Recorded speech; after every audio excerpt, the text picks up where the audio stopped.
En Égypte, 5 policiers, dont 3 officiers, ont été tués ce mercredi dans une attaque perpétrée contre un poste de police dans la péninsule du Sinaï. Une attaque qui n'a pas encore été revendiquée. Présidentielle au Bénin, la coalition de l'opposition dénonce la campagne précoce des forces Kori pour un Bénin émergent et projette des actions les jours à venir.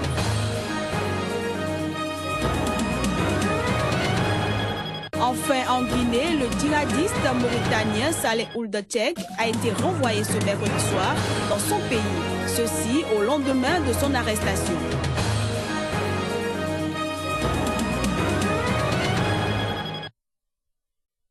Présente l'achat-pente de cette édition. Mesdames, Messieurs, bonjour.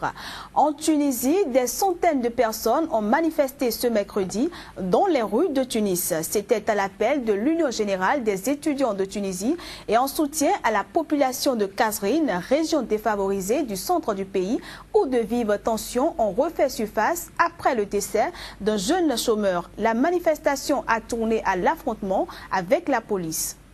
Jets de pierre et tirs de gaz lacrymogène ce mercredi à Kasserine, où des centaines de personnes ont à nouveau exprimé leur ras-le-bol de la misère sociale qu'elles vivent dans cette région défavorisée du centre de la Tunisie.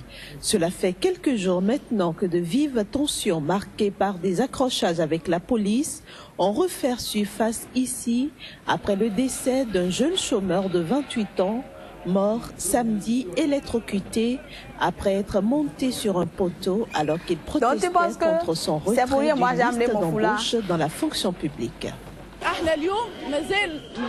Aujourd'hui, nous sommes persuadés qu'il peut y avoir une autre révolution, parce qu'il y a beaucoup de choses qui n'ont pas changé depuis la révolution de 2011. Depuis la première révolution, nous n'avons obtenu que la liberté.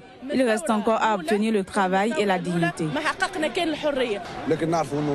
Nous savons que le problème du chômage est un problème national et c'est ce pourquoi la révolution de 2011 a eu lieu. Aujourd'hui, ce sont les mêmes slogans qui sont scandés. Travail, liberté et dignité.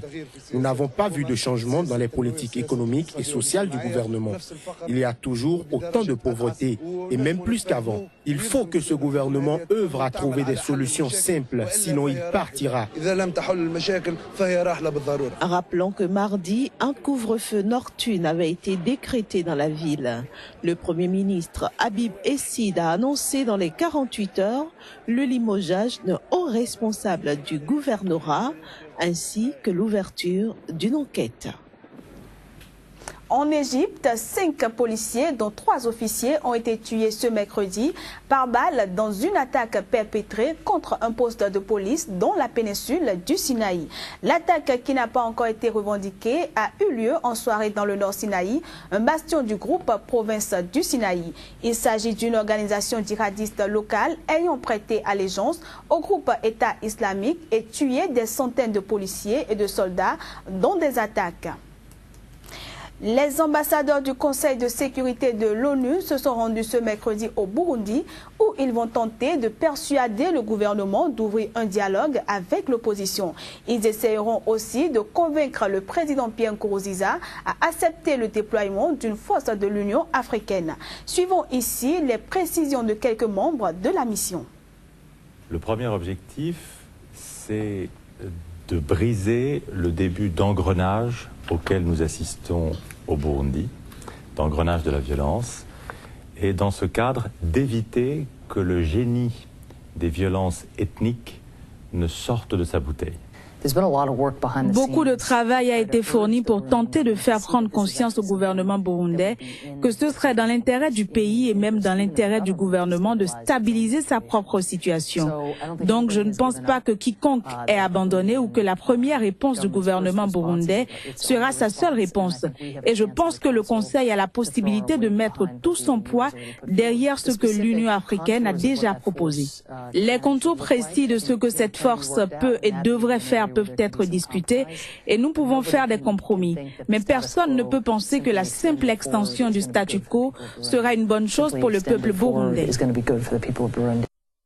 Pendant ce temps, la Sierra Leone a procédé ce mercredi au lancement d'une vaccination des personnes placées en quarantaine après la découverte la semaine dernière d'un cas d'Ebola. Elle précise toutefois n'avoir enregistré aucun signe de nouvelle contamination. Ainsi, selon le responsable des services médicaux sierra-léonais, le docteur Brima Karbo, la vaccination a débuté mardi dernier dans les localités du nord du pays où la victime, une étudiante de 22 ans, Marie Diallo, s'est rendu avant son décès le 12 janvier à Mabouraka. Il affirme également que le produit utilisé est le VSV Ebov, déjà testé en Guinée, un des 3 pays les plus touchés par l'épidémie.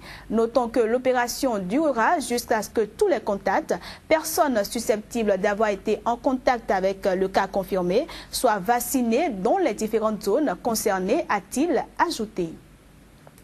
Direction le Bénin où les forces politiques de la coalition de l'opposition ont dénoncé les pratiques du gouvernement visant à favoriser son candidat pour la présidentielle. Outre les affiches géantes qui jonchent les villes, la surmédiatisation et l'utilisation des moyens d'État pour des fins de campagne constituent pour ces forces une violation flagrante du code électoral. Elles en appellent à une réaction prompte des institutions impliquées dans l'organisation transparente du scrutin et projette des actions les jours à venir. Voici un extrait du communiqué final de la rencontre ayant décidé de ces mesures. Il s'agit là d'un acte de campagne électorale alors même que celle-ci n'est pas encore ouverte. Il constate également la mobilisation ainsi que l'utilisation ostentatoire des moyens et des ressources de l'État au profit de ce même candidat, outre sa surmédiatisation dans les médias d'État, et ce, en violation flagrante des dispositions de la loi numéro 2013-06 portant code électoral en République du Bénin. Ils en appellent à la cessation de ces actes illégaux et au respect scrupuleux des dispositions du code électoral et s'étonnent du silence de la RAC devant une telle situation. En toute hypothèse, ils prennent à témoin les Béninoises et les Béninois et feront constater par l'exploit d'huissier toute violation de notre code électoral. Ils en appellent, premièrement, aux institutions en charge de l'organisation des élections à agir en toute impartialité et en toute objectivité afin d'éviter à notre pays les graves périls résultant des tentatives frauduleuses de maintien indu au pouvoir au moyen de majorités factices. Deuxièmement, à un engagement nécessaire de chaque citoyen en vue de rendre irréversible le processus de reconstruction de notre État. Ils invitent enfin les forces de sécurité à adopter en toutes circonstances une attitude neutre et en tout état de cause de nature à préserver la concorde nationale. Les signataires de la présente déclaration s'engagent à rechercher sans se lasser des réponses politiques à la hauteur des attentes légitimes de notre peuple. Toujours au Bénin, une semaine après la clôture de dépôt des dossiers de candidature à la présidentielle, la Commission électorale nationale autonome Sénat a réuni la presse pour faire le point de l'évolution du processus électoral. Sur les 52 candidats s'étant déplacés au siège de l'institution, 48 ont pu remplir les formalités de départ. On fait le point avec Emmanuel Tiando.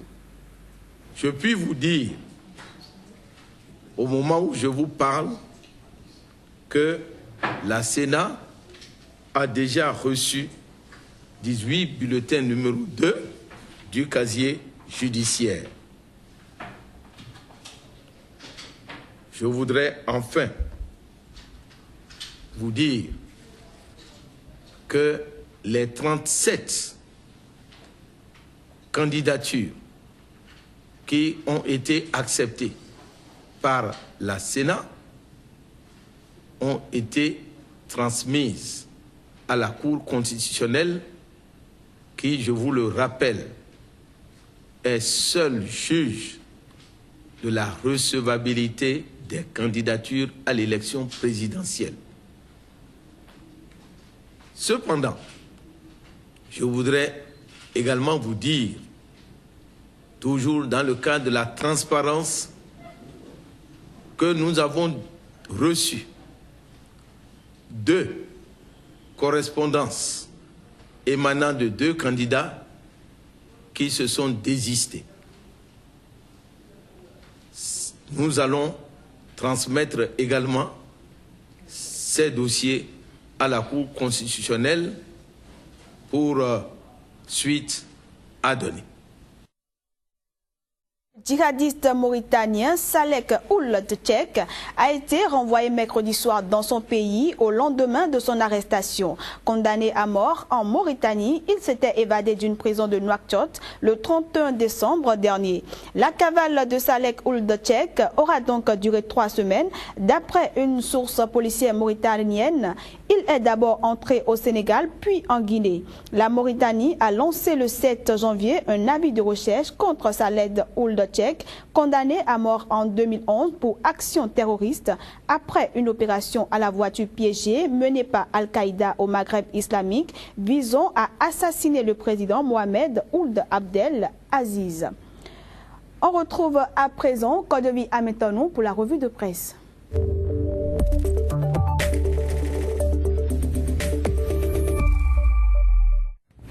Kodevi Ametonou, bonjour. Bonjour Candice Deboué. Alors, on ouvre cette revue de presse par les manœuvres pour le second tour de la présidentielle qui ont démarré en Centrafrique avec des interrogations. C'est bien cela, et ces manœuvres sont quand même de l'extérieur parce que l'extérieur a un regard sur les scrutins présidentiels dans ce pays. Et c'est justement ce que Centrafrique livre pour rendre la parole et libérer le peuple centrafricain nous écrit ce matin. Élection présidentielle en Centrafrique. Les grandes manœuvres ont commencé. Oui, ces manœuvres amènent donc Africa Time, version Centrafrique, à se demander si la Centrafrique a vraiment un avenir, et à Africain Info de dire quand même qu'il y a eu un avenir de l'autre côté, puisque au niveau de la CPI, le sort de Dominique Ongwen, l'autre Joseph Kony devant Fatou Bensouda, c'est bien sûr à compter de ce jeudi. Et pendant ce temps, le mandat d'arrêt international émis par le Burkina Faso contre le président de l'Assemblée nationale, Guillaume Soro, fait toujours l'actualité en Côte d'Ivoire. Oui, et c'est bien sûr Abidjan Net qui commence par en parler avec ce titre politique.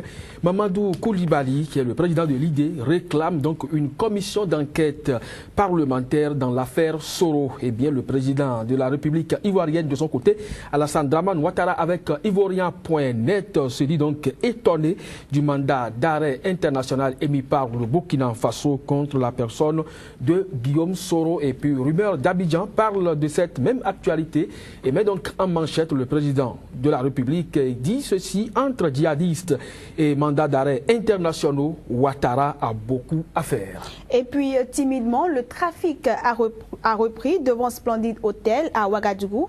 Et pendant ce temps, l'enquête se poursuit avec le balai des autorités. Oui, on démarre donc par cette dernière actualité, le balai des autorités. Fasozine.com nous en parle et écrit ceci: Burkina Faso, Idriss Déby et Manuel Valls annoncés à Ouagadougou. Burkina 24 revient donc sur l'attentat au Burkina Faso et constate que les associations islamiques viennent donc en soutien aux blessés issus donc de cette attaque. Les enquêtes ont conduit donc à l'interpellation de 4 Nigériens. Ces Nigériens interpellés ont été relâchés. Écrit donc à Ouaga.com. Faso Presse nous informe sur le bilan et constate que 30 personnes ont été tuées, plus de 50 blessés, selon donc un rapport du député. Puis l'observateur Palaga revient donc sur cette attaque et constate effectivement la reprise timide des activités sur l'avenue Kwame Nkrumah, tir de sommation de la police sur des trafiquants, donc juste pour dissuader les uns et les autres de ce que la zone constitue quand même une zone en insécurité totale. Merci à vous, Kodevi Ametonou, pour toutes ces informations. C'est moi qui vous remercie. Et voilà, mesdames, messieurs, ainsi prend fin cette édition. Merci à tous de l'avoir suivi.